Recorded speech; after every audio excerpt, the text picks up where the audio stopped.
अजून थोडा वेळ लागेल। 1 महिन्यापेक्षा जास्त काळ मी कैद खाण्यात आहे, घरच्या आणि इस्पितळाच्या।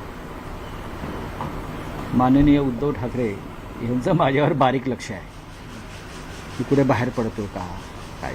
आताही त्यांची परवानगी नाही, पण तरी आपण सगळे आलात। बऱ्याच दिवसांनी आपण भेटतो आहोत।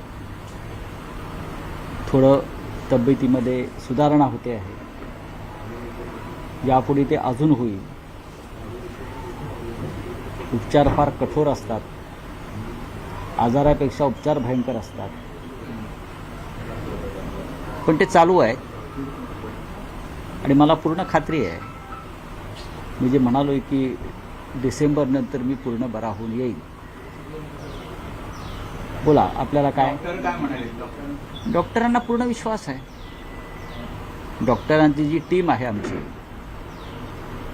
प्रमुख डॉक्टर आहेत मुंबईतले, तर ते उपचार करतायत आणि रेडिएशनचा जो एक मुख्य भाग आहे तो संपलेला आहे। इतर काही उपचार सुरू आहेत, रिकव्हरी सुरू आहे चांगल्या प्रकारे। पण माझ्यासारखा माणूस स्वस्थ बसू शकत नाही। जर बरा असतो तर नगरपालिका निवडणुकींच्या प्रचारामध्ये मी 100% संपूर्ण महाराष्ट्रात फिरलो असतो।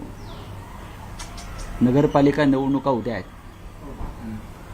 आणि शिंदे गटाच्या गुलाबो गँगने सांगितलेलं आहे की आज 1 तारखेला लक्ष्मीदर्शन होणार आहे।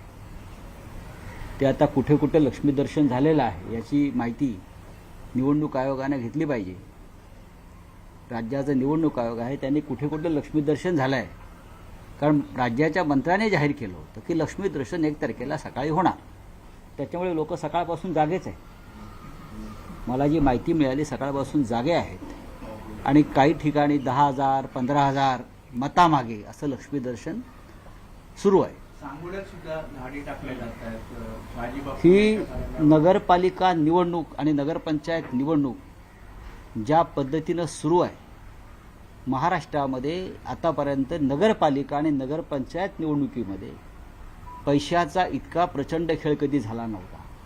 मुळात नगरपालिका नगरपंचायत निवडणुका या राज्याचे मुख्यमंत्री किंवा सरकार कधी लढवतच नव्हते, ते स्थानिक पातळीवरच लोक लढत राहिले। आता मी पाहिलं की 5-5, 6-6 हेलिकॉप्टर्स नगरपालिका आणि नगरपंचायत निवडणुकांसाठी सत्तेतले 3 पक्ष आहेत, त्यांनी 5-5, 6-6 हेलिकॉप्टर्स, खाजगी विमानं, हे कधी नगरपालिका नगरपंचायत निवडणुकीत झालं नव्हतं। अशा पद्धतीनं एका नगरपालिकेसाठी 15-15, 20-20 कोटी रुपयाचं बजेट आहे। ही 3 पक्षातली स्पर्धा आहे सत्तेतल्या।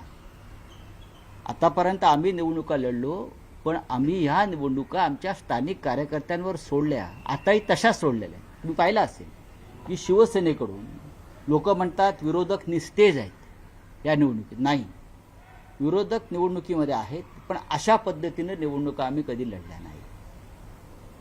नगरपालिका नगरपंचायत ग्रामपंचायतीला इतके कोट्यवधी रुपये खर्च करून तुम्ही कोणाशी स्पर्धा करताय? या राज्याची निवडणूक संस्कृती जी होती ही पूर्णपणे उद्ध्वस्त झालेली आहे।